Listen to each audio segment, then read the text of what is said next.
What's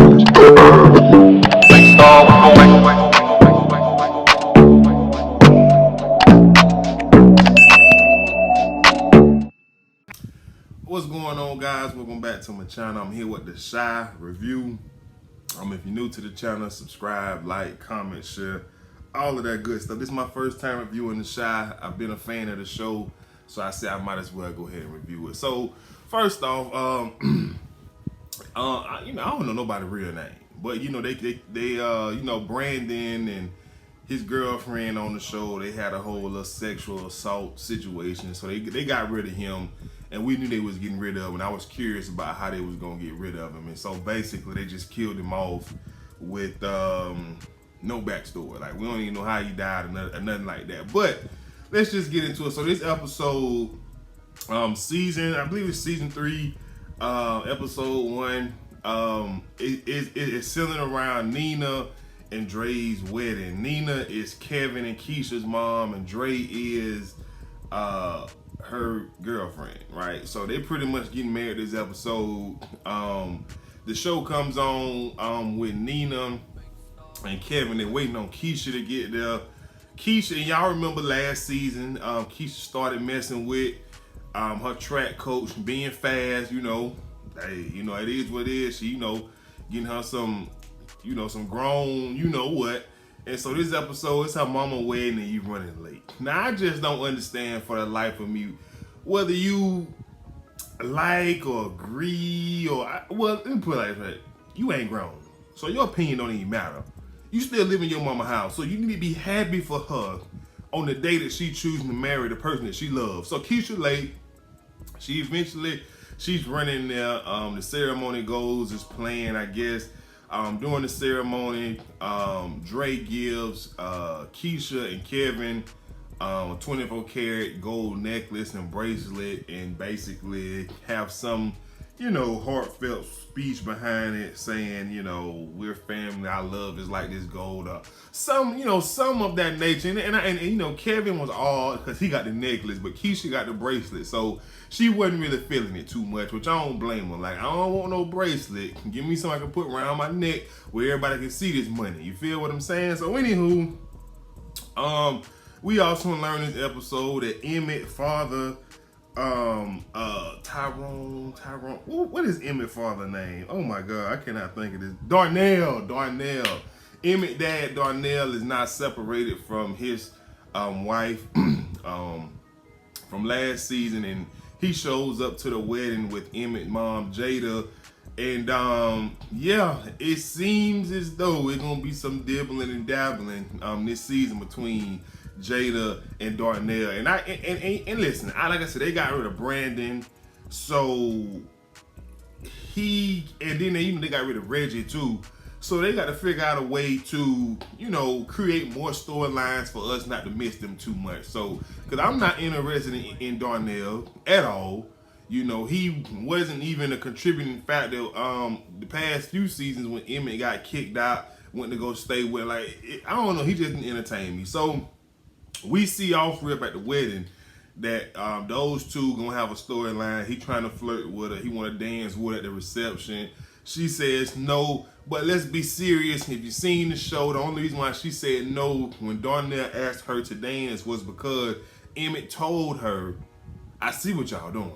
It started off by catching a ride to the wedding together, and it end up you're hunching. Like, mama, if you need a ride, you need anything, call me. Don't call him. We don't even want to go down that road.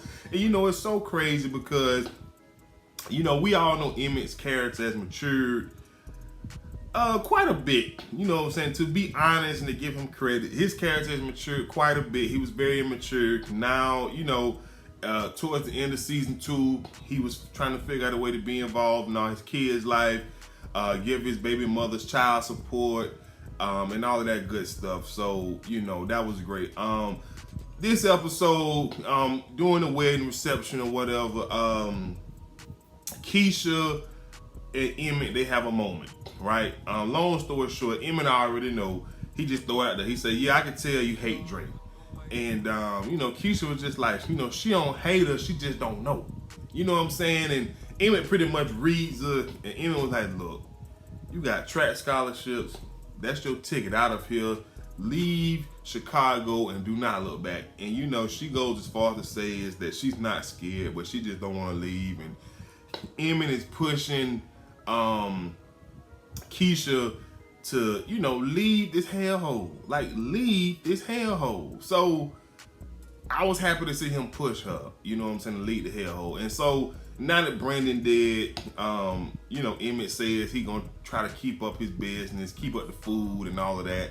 He catered Nina and Dre wedding. The food was disgusting. They ordered pizza, but Nina still paid him. She still paid him. Now, moving on, during the wedding, or at least right after the wedding, they had Brandon's closed private funeral, closed casket, I might add.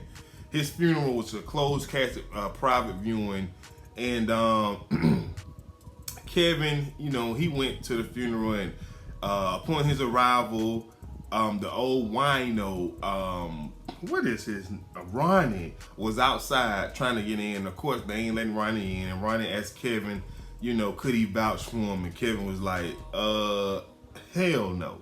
So Kevin goes on the inside, and you know, I believe Emmett attends the funeral as well.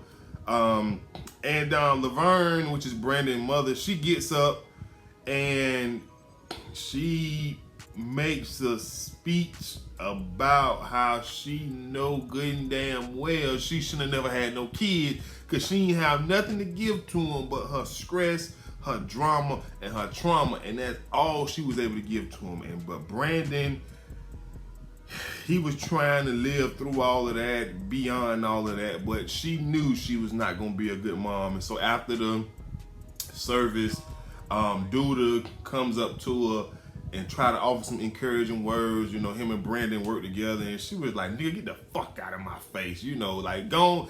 She ain't one of them. She just buried her second son. And like she said, you know, when she was giving her speech, she said, how many of you have buried a son? A lot of hands went up.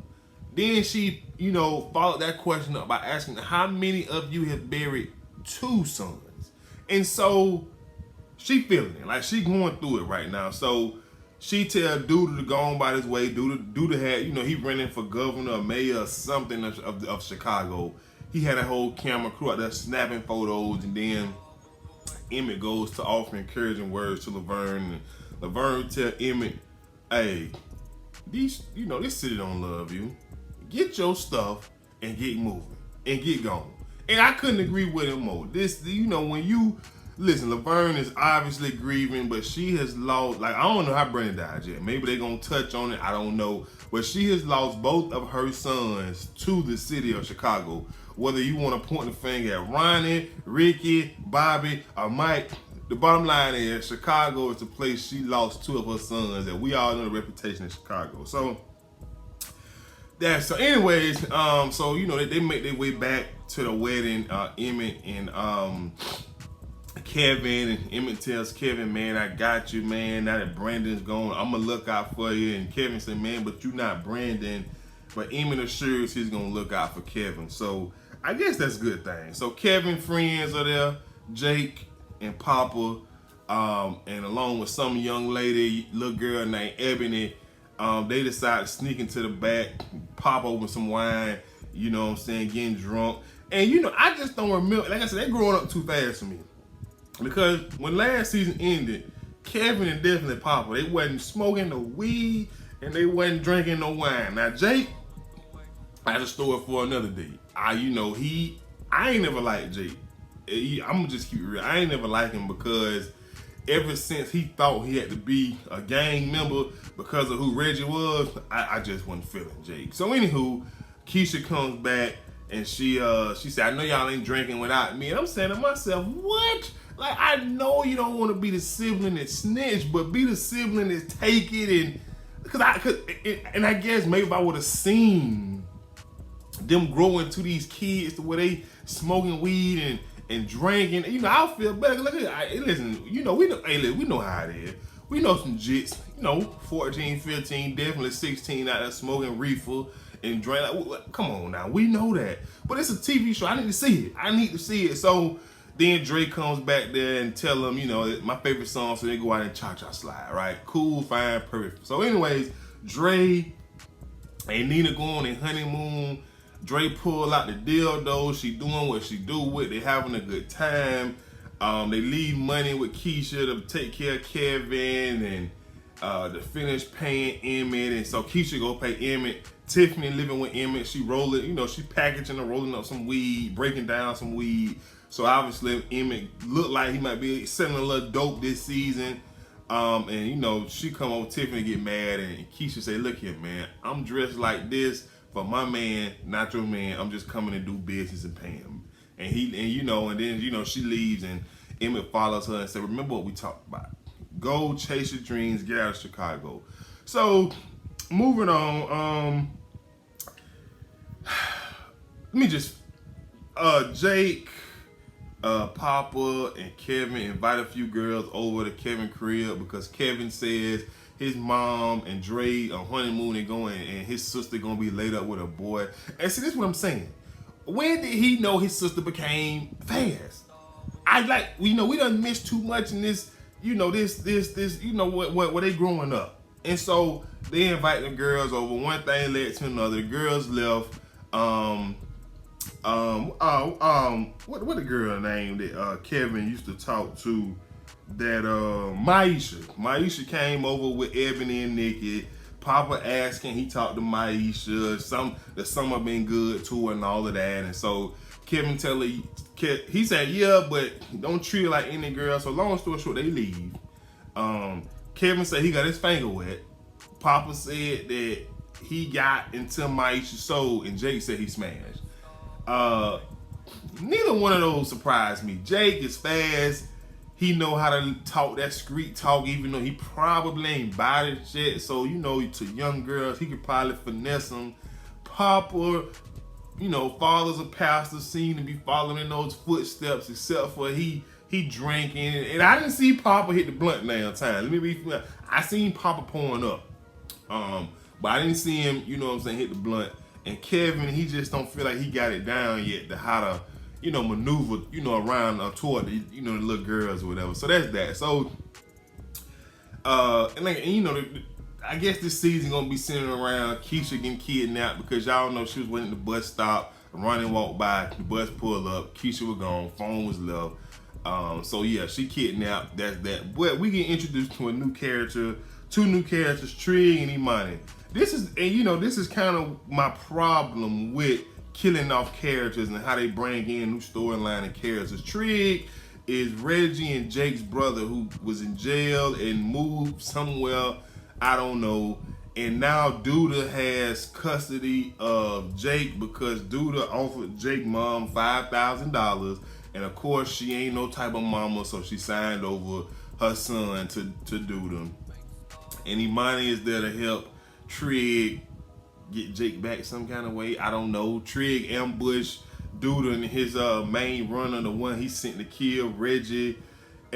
Look, I don't even know, and I don't know how this gonna go. Trig robbed, Duda man got his money, and Trig told his mama, "I'm gonna give you 10,000 since he gave you 5 for Jake. Just go down to the courthouse and tell him you want your son back or whatever the case is." Look, let's just keep it real.